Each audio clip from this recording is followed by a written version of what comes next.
I'm really excited to be able to chat to you today. Dr Kristy Goodwin, who is a digital wellness expert, a mum of awesome boys, and also author of the most amazing book, Raising Your Child in a Digital World. And we're excited because we're playing together next year. We're doing a national conference called Raising Children Who Shine.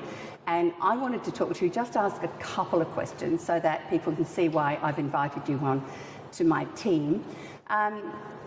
Technology, it's enormous, and I know you've got some fabulous information. You're running some amazing courses, but I think the big thing that parents often say is how much, where's the balance?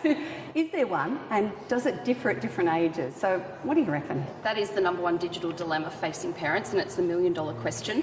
And whilst we do have government guidelines regarding screen time, there isn't a magical number. There's not a safe threshold.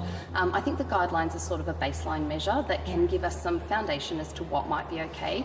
But what I suggest parents focus on, instead of obsessing over how much time kids are spending with screens, we also need to look at the bigger picture. What are they doing with a screen? When are they using it? You know, is it before school or before sleep? How are they using it? Are they using it in ergonomically correct ways and in ways that won't impede their physical development?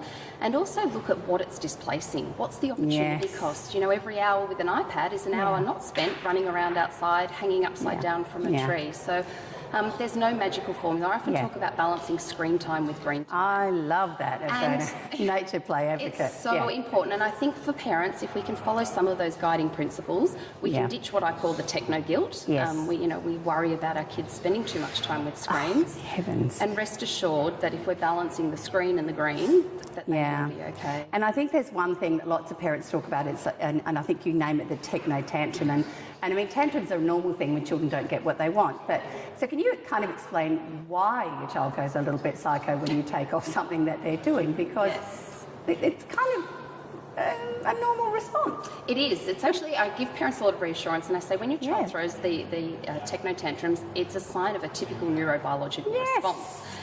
This is when your otherwise well-adjusted child emotionally combusts when you ask for your phone back or for the laptop lid to be shut. And we actually know that things happening in the brain are causing this emotional eruption. You know, the brain's giving them squirts of dopamine.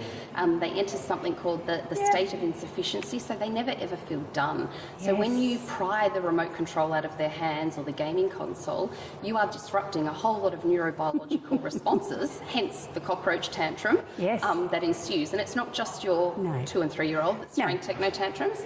I have seen firsthand 8-year-olds and even 18-year-olds throwing them. And I'm pretty sure there's lots of mummies and daddies out there that really struggle to put the phone down to avoid digitally abandoning their children. And what about dads in toilets? But we won't go there.